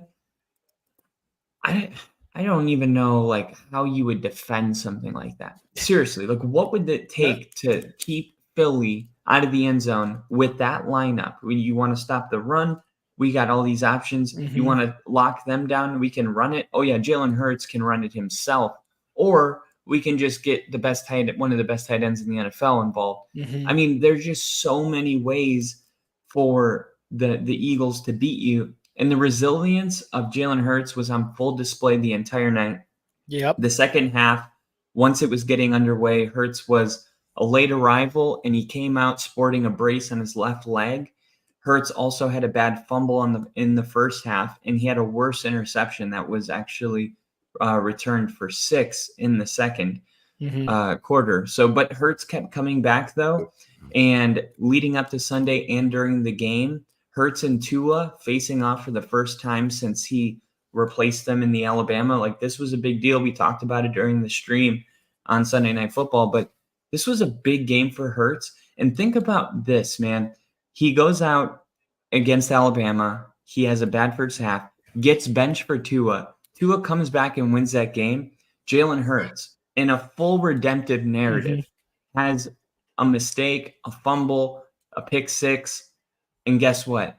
No one's going to bench him because he's fucking Jalen Hurts now. Yep. And he comes out there in the second half and he's like, not only am I not being benched, I'm going to lead my team to victory and prove that at this stage of my career, I'm the better quarterback. I love the Jalen Hurts story. It's not often that a player can get benched in the most important game of their life, and it doesn't cripple their character. It doesn't cripple their athletic abilities. It doesn't play mind games with them. He's a true professional. He's a professional in every single way. I think he's the second best quarterback in the NFL, and another dub for the Eagles. And this was an important win, I think, for the world to see after the Eagles getting their first loss last week.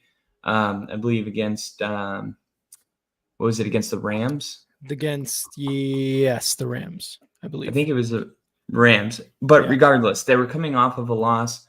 This is the game the world needed to see from the Eagles, and they delivered. Kyle, I want to give you two stats, and it was actually the Jets. They lost against the Jets. The Jets, yeah, that's right. Jets. And tell me which one's crazier. In this game, the Eagles had 0 penalties. Okay, 0 penalties, 0 flags. Little sus, just a tad bit sus. I don't know. Yeah, a little suspect. I don't know how you go a whole game. Yeah, let's be honest. In this NFL, with the refs fucking throwing the flag for anything, it's a little sus. Or which one's crazier, that one or the fact that the Dolphins, 2 losses, come to teams with winning records, and they've lost by an average of 21 points, both of those games. Say the last sentence one more time about 21 points. They've lost by an average of 21 points, both of those games. Combined, they've lost by an average of 21 points. Really? Yeah. I would say insane. Yeah, that is absolutely insane. I think when it comes to the penalty thing, for anybody that is, legitimately saying that's kind of sus, I think it's more sus that if they were trying to do that they wouldn't throw at least one. You know what I mean? To be like, hey, I don't know. I'm just saying things because they happen. Yeah. You also just can't throw one just to throw it either. Like, there's got to be some kind of play that you show obvious holding that didn't get called or something, because they might have just played a clean game. This is a lot of flags come from holding, right? It's probably the most penalized penalty in the NFL. Mm-hmm. But this is the best, maybe the best offensive line in the NFL. They're all veterans. So yeah, I just, that 21 point thing is crazy. All their losses by 21 points. This is a really good, I'll give you a stat. Each of AJ Brown's 10 receptions came against the Dolphins in off coverage, meaning 5 yards of cushion. Brown currently leads the NFL in targets, 58, receptions, 43, and receiving yards, 625 against off coverage this season. So basically, AJ Brown, you give him 5 yards of cushion, and that is the most favorable matchup in the NFL for a wide receiver. You have to press him. You have, excuse me, you have to get physical on the line against him because he's so physical. Mm-hmm. And AJ Brown recorded his 5th straight 125 plus yard receiving game. Tying, guess who? Who do you think he tied? It's not Jerry Rice. Moss. Not Randy Moss. I'll give you 2 more guesses. Right. You said not Jerry Rice? Megatron. Yes. Tying AJ Brown. Tying Calvin Johnson. He tied himself. No. That's how you know we do Only Football here on Only Football.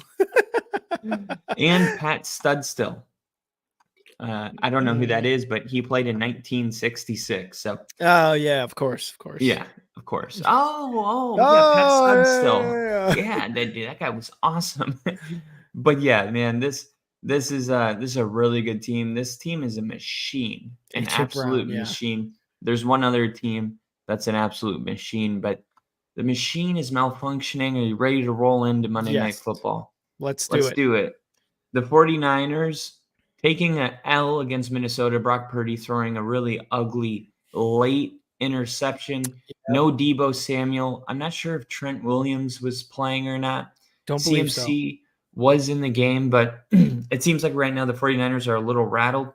I've just seen too much dominance from the 49ers to sell low or whatever. Yeah. I'm going to hold on to my stock in the 49ers.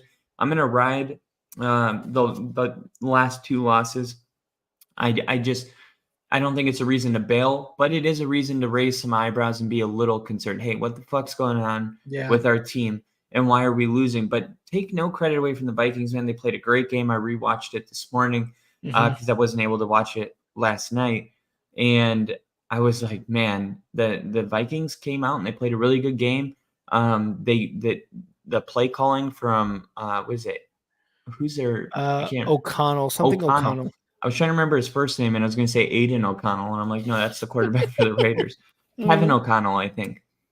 KOC, yep. He had just a couple moments where like they would have a blitz coming in, they would bring the safety down. It's the perfect play call to throw the screen. And that happened a couple times where it was like he was calling the perfect plays at the perfect time, and they were able to run the football. They took the ball away, and early there was that early fumble from Christian McCaffrey. The Vikings were able to pick it up. Normally, this would be a situation where it's like, oh, here we go again. But the Vikings actually showed some resilience, and they were like, we can overcome. This is the first time we saw them say, them show that they can overcome bad things happening. And I think for the whole talk about should we trade Kirk Cousins, I think all that ended with this game, to be completely honest, at least for this season.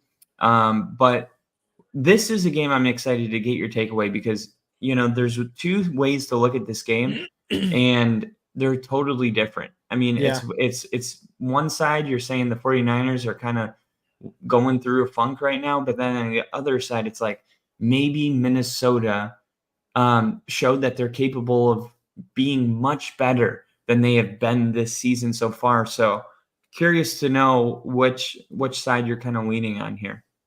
First of all, I've overcome before. It's just messy. Secondly, the two biggest reasons the San Francisco 49ers lost this game. Number one, this is the first reason they lost. Brock Purdy had a very not so good game. The very not so good game played by Brock Purdy. That's what we're going to call this one. This one was a rough one for him.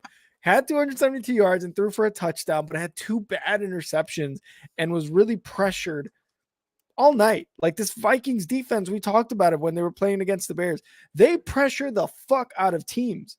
This, what's his name? The defensive coordinator over there right now? I forget his name. Former Miami Dolphins head coach. The Mike McDaniel. No. Former Dolphins coach. Oh. Now defensive coordinator for the Vikings. We've said his name. Yeah. I'll say it once you start again. Yeah. I'm trying. That's what they do. Brian Flores. That's what Brian Flores and this Vikings defense does, man. They pressure you, and it almost becomes like just like you're becoming like just put in a small room, like you can't move. That's exactly what Brock Purdy looked like last night, man.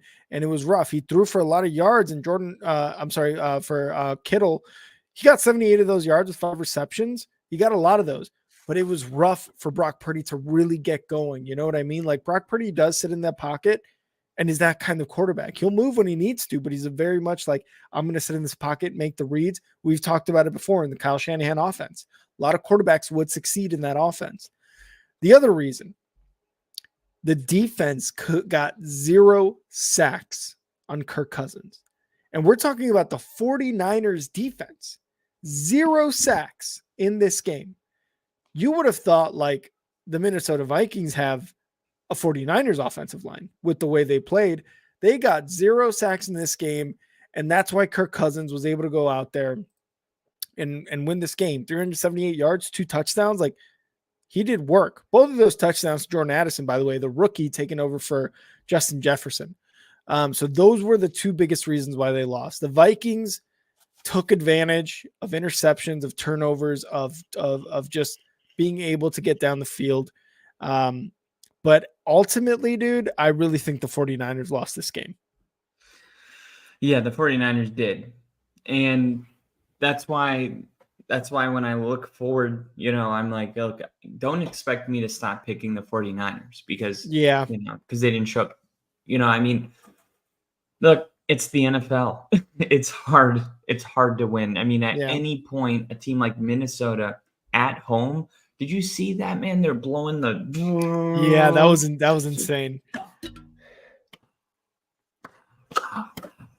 Dude, I was fired up. I was like, put a helmet on me. Like, let's go. But yeah, man, it was a week of football to remind everybody no one knows what's going to happen. Whether the stocks are going to go up or down. It's a fugazi. It's a fugazi. You know what fugazi, fugazi. It's never landed. It is no matter. It's not fucking real. All right. We don't really know what's going to happen with these teams. But on Only Football, we'll give you our best predictions. And on a week like this, we're going to be way off a lot. And I think that's what's beautiful about the NFL. That's why I love the NFL more than college. I love that it's so competitive. There's only 32 teams, and there's only a handful of bad ones. You know what I mean? So I thought it was a really, really great week of football, and we'll see if the world is not flat week 8, because right now, nothing's making sense. The world is flat. You heard it here first on Only Football from Kyle. All right, Kyle.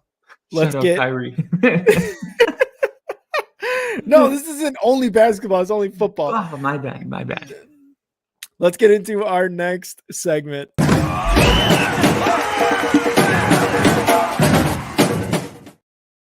Running back of the week. And to be honest, we didn't have too much to choose from. I'm not going to. I've got mine. I've got 2. But you mentioned it earlier, and we both have this same one. So I'm going to let you go ahead and take it away. Who do you have for running back of the week, Kyle? All right. So I don't know yours. We might have the same guy. I'm not entirely sure. But my guy is got to be D'Onta Foreman. Yep. That's who I had. D'Onta Foreman. No, you didn't have him. D'Onta Dude, I'm really, really bummed. I told you in the beginning, I picked him up, and then I was like, no, I'm going to go with Smadre Perine so I can cheer for my team. I should have just went with Foreman, man. My gut was telling me to do it, and I didn't do it. And what did he do? Well, he just had 16 carries for 89 yards, averaged 5.6 yards a carry, had 2 touchdowns, 3 receptions, a receiving touchdown, 31 yards, averaged 10 yards per reception, went completely off. And like, nothing's been easy for the Bears this season. You got to respect somebody that comes to work in that type of a manner. And it's like, look, he wasn't even, correct me if I'm wrong, he's not even like the clear RB1 in Chicago. He was a healthy scratch for 4 weeks after week 1 until Khalil Herbert and Roschon Johnson got hurt. So not at all. Okay. So that to me is what is even more impressive, is because he comes out and it looks like, oh, hey, you guys have no choice now. You have to feed this guy next week and see if he can build off this. It's like after Swift had, his monster week 3 performance, it was like, all right, obviously we're going to feed the hot hand. D'Onta Foreman not starting, not discouraged about it, and now put himself in a position just from 1 week of dominating to be forced the hot hand in the upcoming weeks. D'Onta Foreman, congratulations on making it to our running back of the week. And also, Dante Foreman is a nomination, probably will win the nomination for FedEx Ground Player of the Week. Oh, yeah. So shout out to Foreman for that. Yeah, dude. He was the one I had as well. And I got another one just in case, but he was the one I had as well. He was running angry, man. The Bears do one thing very well these last couple of years and really in their history, and that's run the damn ball. They ran the damn ball with D'Onta Foreman. And credit, just a little credit to Darrynton Evans. I'm not going to put him on running back of the week, but credit to Darrynton Evans. Also, the last couple of weeks, he's been doing very well for the Bears after being picked up off of the practice squad of the Dolphins. But D'Onta Foreman ran angry. He ran well. He had 3 total touchdowns. Like, dude was a savage this game against the Raiders. So big props to him. My other running back of the week is a guy who made it back in week 7, I think, after being injured for a couple weeks. That was Jahmyr Gibbs. He had 11 carries for 68 yards with a touchdown, 9 receptions, and 58 yards. He was trying out there. He was the only offense the Lions had. He was the only offense the Lions had. He came off of injury and said, you know what? Give me the rock. I'm going to do my best. And he came out with 150 yards, 120 yards or something like that total. So credit to Jahmyr Gibbs, especially in a game where the Lions looked bad offensively. He was the only bright spot for the Lions in this game. Yeah, and if they can keep, giving him Dwayne Johnson, you know what I mean? Things are going to be great. I know you mentioned that they gave him the rock. He probably pumped him up. He probably said, can you smell what the rock is cooking? Probably called them jabronis and did the people's eyebrow for all of you kids in the 90s that watched WWF. Christ, I was a big rock guy. Still am. Christ. Good pick. I do have one more. Yep. I didn't want this to get lost on us because it was Thursday Night Football, and it's not Travis Etienne, which, by the way, he'll be an honorable mention here because he did have 53 yards but 2 touchdowns. But instead, I'm going to go to the other side. Alvin Kamara. Alvin Kamara had a really great game. He had 29 fantasy points. They gave him 17 carries. Now remember, he was suspended week 1, 2, 3, and 4. And in week 4 through 7, listen to these fantasy numbers, okay? 21.4, 18.7, 17.4, 29.3. If he didn't have the suspension, this could be the number 1 fantasy running back in the NFL. Yeah. Or number 2. So Alvin Kamara had a really bad season last year, and especially kind of coming into the season with the 4-game suspension. I just kind of chalked it up to maybe this guy's lost the step, but he had himself a game that reminded the whole NFL that Alvin Kamara is still one of the best options in the NFL at running back. And he got 35 receiving yards in the first and second half, which won me $250. So let's go. I would be happy about that too. And the only funny thing is every time those $250 bets go through, I think, I placed $2 on this. What I could have won this and this. I know, dude. It's always that regret, even though you just won. Exactly. It's never good enough. It's just fucking greed, Yep. But still, man, Jacksonville's defense was leading the league in takeaways. And now I think the 49ers reclaim that even though they lost. But man, you gotta shout out Alvin Kamara. He's back. For sure. Week 7 running backs of the week: D'Onta Foreman, Jahmyr Gibbs, and Alvin Kamara. Let's give it up for those boys. All right, Kyle. Let's move on to the next segment, the most contentious of them all. Top 5, no debating. Top 5. Top 5. Top 5. No debating. Top 5. This one, Top 5. It gets the most views, or on some of our videos that we take from this episode, it gets some of the most views, and people love power rankings. We love power rankings. People love searching for power rankings on YouTube. You love reading about power rankings. We do our top 5. We may or may not do our bottom 5, depending on how, we want to do this. But let's get into our top 5 right now. I've got, just to give you guys a little tease here, I've got 2 teams entering the top 5 that I didn't have last week. And I've got obviously 2 teams leaving the top 5 that I had on last week. But I'll go first. And this one was the hardest one for me. At number 5, Kyle, I've got the Jacksonville Jaguars. Jacksonville Jaguars at number 5 right now. They are impressive. Trevor Lawrence and this Jacksonville offense is doing Duval, you heard it right. Right now, Jaguars are number 5 in the power rankings. They started off 1-2. And now they are, what is it? 1-2. They're 5. They're on the longest win streak in the NFL right now. That's true. They are 5-2 right now, or 4-2. Is it 5-2? 5-2. So they've won 5 in a row. Yep. So I am taking the Jaguars at number 5. Kyle, who's your number 5? I still got the Browns at number 5.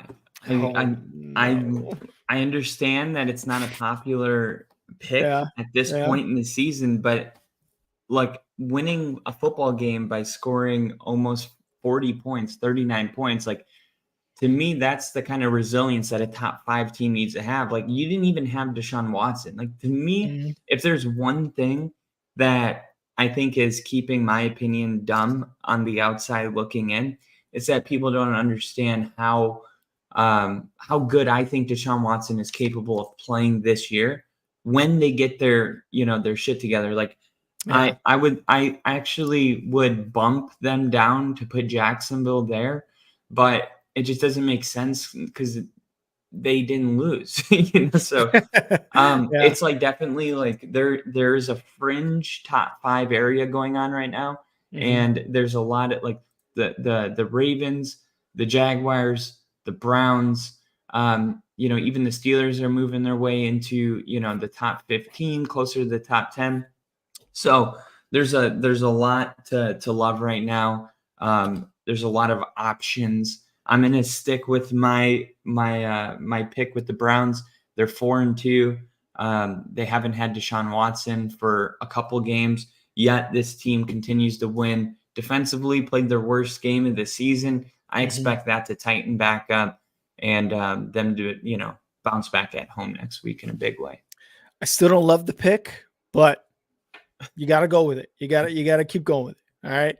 And Kyle had a bunch of good reasons to why to put the Browns there. All right. My number 4 team, a team that was on my top 5 earlier this year, but is re-entered. I've got the Baltimore Ravens at number 4. The Baltimore Ravens at number 4, they kicked the absolute dog shit out of the Detroit Lions 38-6. They moved to 5-2, number 1 in the AFC North. Lamar's playing like a madman. The offense is clicking. The offense has wide receivers. Lamar has options. He stayed in the pocket for like 10 seconds at one play and was like, I'm a passer first. Bam, completed it. Got close to a touchdown. Like that's what you want Lamar right now, right? And that's what I'm looking for Justin Fields to fucking do. Anyway, the defense is good. Getting to the dominant status, maybe. I don't think they're a top 5 defense, but as a team, I think they're top 5. I got Ravens at number 4. Yeah, I don't got a problem with that. Actually, this is going to be weird. I got the Lions at number 4. Okay. And the reason is because I really do, because I watched that game, right? Because I really was cheering for the Lions in that game. Like the Ravens had the best game of the season against the Lions. And it shows that they can, what are they really capable of? Because next week they're playing the Cardinals. So that's another good, win. And then a winnable game against the Seahawks. Then they got the Browns. We'll see how this shakes up in the next couple of weeks. But for the Lions, they got a bounce back game as well. They're playing the Raiders on Monday night. I think that this is a good opportunity for the Lions to, I'm not worried about the Lions because we've already seen the Lions start seasons 0-7 and finish with a winning record or one game shy of a winning record. This is look, they got down early. They couldn't really, kick the field goals. They didn't have the luxury of that. I think the score is a little more spread out than the box score would suggest. And I still think the Lions, are one just ass whooping away against the Raiders for everybody to be like, oh, the Lions are good again. They weren't bad. They had a bad day. It was a bad day at the office. When I look at the Ravens, the team that beat them, the Ravens lost to the Colts in week 3. Right? The Browns just beat the Colts. No, I'm just kidding. I'm not going to do that. But they also lost week 5 to the Steelers.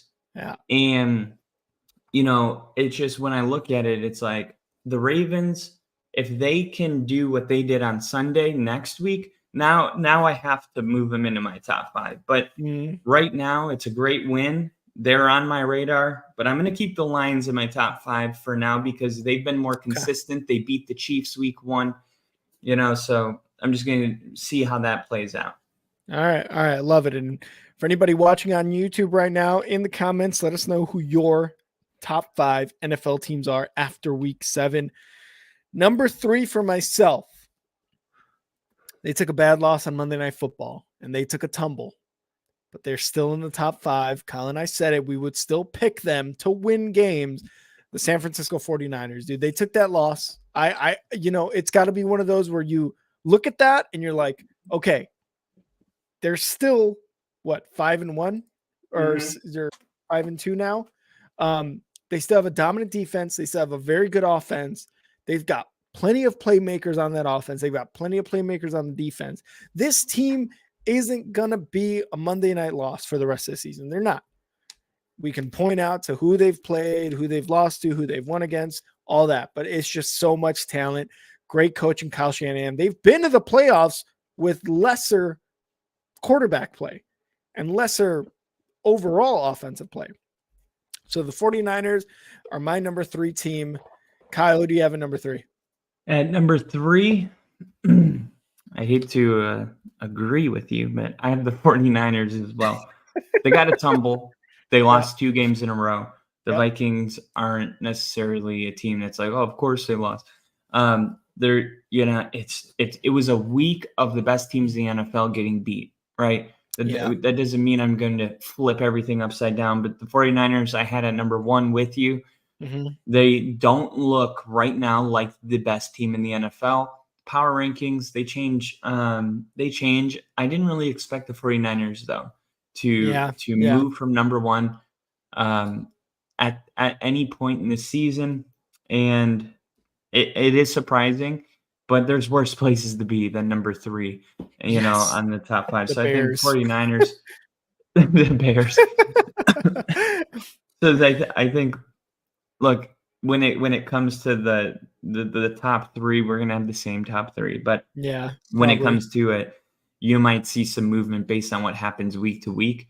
But I wouldn't be surprised if the 49ers 5 weeks from now are back at number 1. So I agree.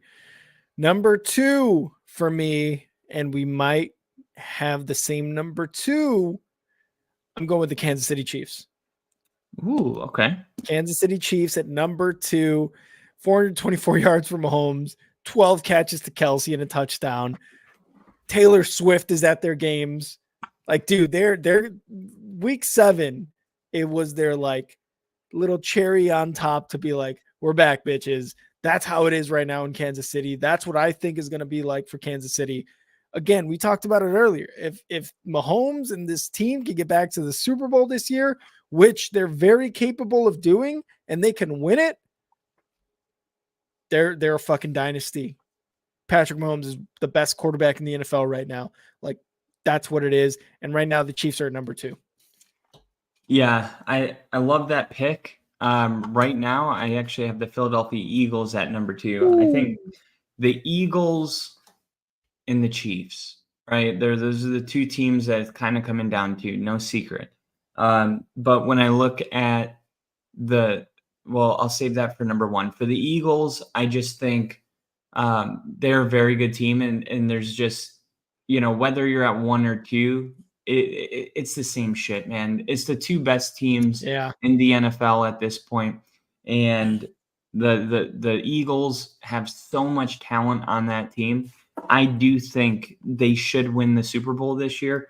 I am fully bought in to the Eagles and thinking that they can ultimately be the best team in the NFL. But there's something else going on with another team, and it's too late into the season to ignore the consistency we're seeing from a different side of the ball here on my number one team. 100%. And that's something that I think I forgot to add as well for my number two, but my number one is actually the Eagles too. They proved that they are exactly the same team, not exactly the same team, but they're basically the same team from last year. You mentioned it on our predictions episode. They lost their coordinators. Those are huge pieces to this puzzle that is the Philadelphia Eagles, but they're still like producing. They're still beating teams. They haven't beat amazing teams. Their loss came against the Jets, who have a very good defense, and they have had for the last 2 years. They've got wins against the Commanders, the Rams, the Bucks, the Vikings, and the Patriots. That's their wins. But the way they've been doing it has been the same from the Eagles last year. And their defense is just as good. Jalen Carter is a fucking menace at defensive tackle. And you gave some stats about how he's got pressure or his winning rate at the line, whatever it may be. This Eagles team, along with the tush push, number one in the NFL for me right now. Yeah. that play, by the way, completely unstoppable. Completely unstoppable. And that's like, you see other teams trying it and failing, and it's like, oh, well, we don't have to get rid of this rule because if you're an Eagles fan, you love that because there's been a lot of threats about, hey, what if they take this away from us? Well, you're starting to see other teams try it with not the same success. I mentioned it's because he gets so low in his stance, he gets leverage. My number one team in the NFL, the Kansas City Chiefs. This is a lot for Kyle to say this. This is a lot for Kyle to say this. I want you guys to know this.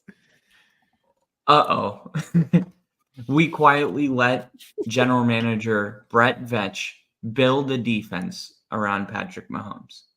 Quietly. When you look up who is nominated or what are the odds for Defensive Player of the Year, you won't find a single Chief in there because there's not one player that's doing all the work. Collectively as a team, the Kansas City Chiefs are playing amazing right now. And this is the thing, especially something you don't want to hear if you're an AFC West fan. The defense is just getting started right now. The average age of their defenders on snap-weighted basis is 25.4 years old, which makes them the youngest defense in football. So amazing. While on Sunday it was, Patrick Mahomes reigning MVP's best game of the season, Kansas City's winning football games as much with its defense this year than it has ever. So when I look at Kansas City and I say they have the best quarterback in the world ever, and now they have a defense, we've never even been in this situation. It's always been Mahomes is so good. He can compensate for a 22 ranked passing defense, right? Their defense was never dog shit. But their defense is now the number 2 defense in the NFL in a lot of categories, and they're the youngest in the NFL.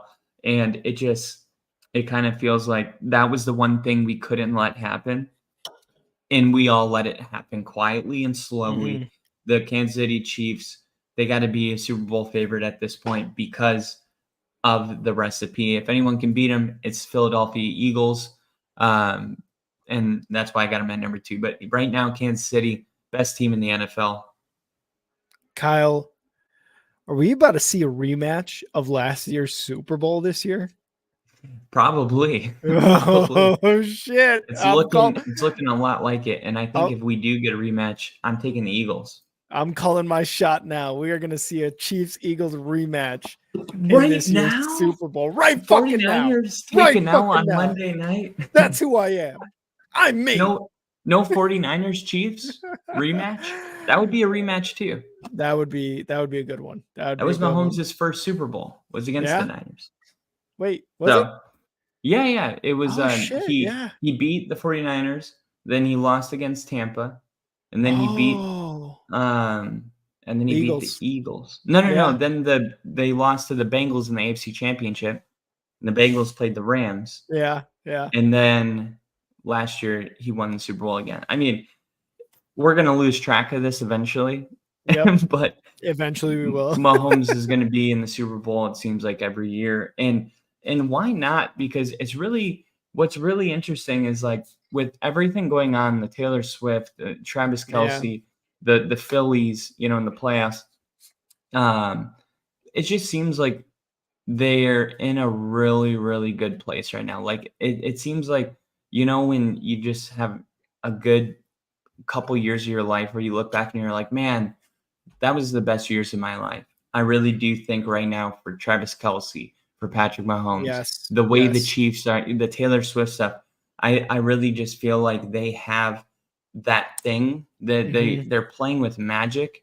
It's not getting to their heads. They're able to stay poised. Like Travis Kelce, he's got so much going on in his personal life, and he continues to be, Just the best produced. wide receiver, Yeah. tight end, wide receiver, whatever in the NFL. It just kind of feels like they're, I don't know if they did some voodoo or something, but it just seems like they got the football gods on their side. Yep. I 100% agree. And let us know if you agree with our top five, and let us know in the comments who your top 5 teams in the NFL are right now. Top 5, no debating. Top 5, top 5, top 5. All right. We're getting to the end of the show, and we always end off with Kyle. What do we always end off with? What is it? What is it? I was at what is it Morton's Steakhouse What today. is that called? What Ordered is a that? Wagyu beef steak, and they Yeah, came what is out that? and they sprinkled something in it. The chives. The It Chives was with Kyle. It was the chives that they did, and it's the chives you will get now.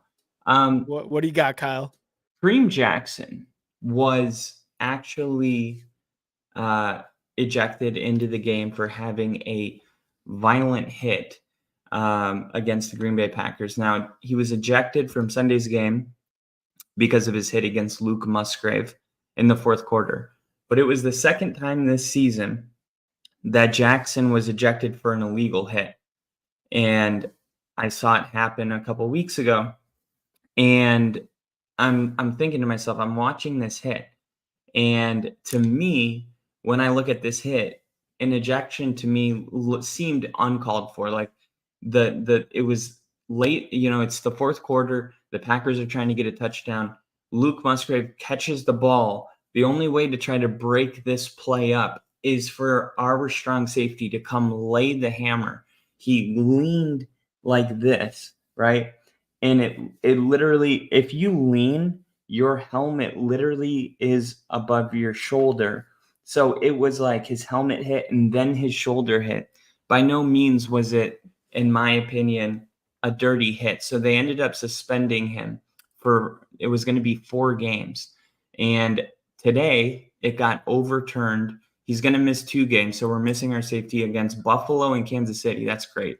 And then when it got reduced to 2 games, this is what the football vice president said. He said, on the playing question, you delivered a forceful blow to the head, neck area of a defenseless receiver when you had the time and space to avoid such contact. Vice President of Football Operations John Runyon wrote in a letter to Jackson, you could have made contact with your opponent within the rules, yet you chose not to. I understand the NFL, and all this stuff, but this to me seemed like a play that you want your safety to make. Like this is like why you got, I've said it a million times, Kareem Jackson, our only dog on defense. He's the only guy that's going to come with a head full of steam and just light you up. Yeah. And honestly, if you don't have that, what's the threat? That used to be what made people scared to come across the middle. Yep. And I've played receiver before. When you get hit really hard, you don't think about going in certain places anymore. You might drop some balls. I just don't really like the suspension, but Kareem Jackson did get it reduced from 4 games to 2 games. And if he does it again, he may be permanently banned from the NFL. So this is where we're at Wow. right now. Kareem Wow. Jackson is, being considered a dirty player right now. They asked Sean Payton about it today. He said, I just know where he's at as a player. We'll keep working on that. Coach Payton said on Monday, I know he'll keep working on it. He's someone that's smart and really wants to do the right thing. He's one of the toughest parts of our game. Oh, it's one of the toughest parts of the game for the officials, for players, for all of us involved, of getting that to where it's clear and easy. Sometimes it's just not. This was definitely a situation where this could have gone, bang, bang. When he got ejected, we were all like, even my dad, who was going for the Packers, was like, what? Mhm. Why is he being ejected? Mhm. Because normally it's like you get one, and then if you do it again, you get ejected. Now the NFL, because he's done this in the past, is like one strike and you're out, which makes you have to play football differently on defense. This is just something to keep in mind, as we're kind of in this merger of football where we're caring, more about the player's safety and health, and how it's going to affect defensively. So the original 4-game suspension was the longest punishment for violating player safety rules since 2019, when Cleveland Browns' Myles Garrett was suspended indefinitely for hitting the Steelers quarterback Mason Rudolph with a helmet. He eventually missed 6 games, but this is our biggest suspension for violating player safety rules since 2019. Too big of a story to not break here on the Chives. Yep. So if you haven't seen that hit, go ahead and YouTube it. Kareem Jackson's hit on tight end for the Packers, Luke Musgrave, in the 4th quarter. All right. Well, that was the Chives with Kyle. Bill did have a good question though. Hasn't he been fined like 4 times for it so far? And I think he has had just hitting people hard. You know what I mean? his NFL, dude. That's what it is.